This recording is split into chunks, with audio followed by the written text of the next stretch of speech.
ಈಗ ನಾವು ಗೋದಾವರಿ ಘಟ್ಟದಲ್ಲಿದ್ದೀವಿ, ನೋಡ್ತಾ ಇದ್ದೀರಾ.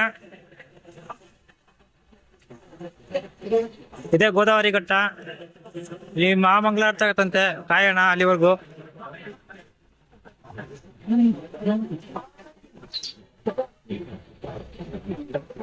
ಅದು ಸೀತಾ ಕುಂಡಮಂತೆ, ಇದು ರಾಮಕುಂಡಮ, ಅದು ಲಕ್ಷ್ಮಣ ಕುಂಡಮ, ಇದು ತ್ರಿವೇಣಿ ಸಂಗಮ ಅಂತ ಕರೀತಾರಂತೆ. ಇಲ್ಲಿ ಹರಿತಾ ಇರೋ ಗೋದಾವರಿ ನದಿ ಜೊತೆಗೆ ಅರುಣ ಮತ್ತು ವರುಣ ಅನ್ನೋ ನದಿಗಳು ಇಲ್ಲಿ ಸೇರುತ್ತೆ. ಹಾಗಾಗಿ ಇದಕ್ಕೆ ತ್ರಿವೇಣಿ ಸಂಗಮ ಅಂತ ಕರೀತಾರೆ.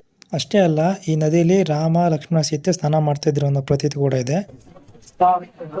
ಪ್ರಸಾದಕ್ಕೆ ಕ್ಯೂ ಆಗಿದೆ.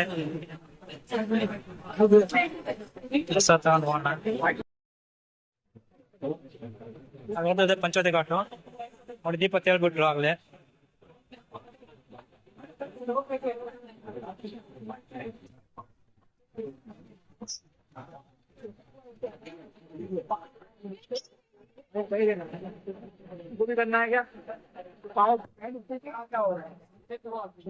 ಇಲ್ಲಿಂದ ಹಾಗೆ ಸೀದಾ ನೇರ ಹೋದ್ರೆ ಅಲ್ಲಿ ತಪೋವನ ಇದೆ. ಇಷ್ಟೊತ್ತಲ್ಲಿ ಬಿಡಲ್ಲ, ಆಗ ನಾವು ಹೋಗಿಲ್ಲ. ತಪೋವನದಲ್ಲಿ ಏನಾಗತ್ತಪ್ಪ ಅಂದ್ರೆ ಶೂರ್ಪನಖಿಯ ಮೂಗನ್ನ ಲಕ್ಷ್ಮಣ ಕತ್ತರಿಸಿದ ಜಾಗ ಅದು. ನೀವೇನಾದ್ರೂ ಇಲ್ಲಿ ಬಂದ್ರೆ ಈ ಪ್ಲೇಸ್ ಇವಾಗ ಮಿಸ್ ಮಾಡ್ಕೋಬೇಡಿ. ನೋಡಿ, ನೀವೀಗ ನೋಡ್ತಾ ಇರೋ ರಾಮಕುಂಡ, ರಾಮಕುಂಡದ ಹಿಂದೆ ಗಂಗಾ ಗೋದಾವರಿ ದೇವಸ್ಥಾನ ಇದೆ. ಈ ದೇವಸ್ಥಾನ 11 ವರ್ಷಕ್ಕೊಂದ್ಸಲ ಮಾತ್ರ ಓಪನ್ ಆಗೋದು.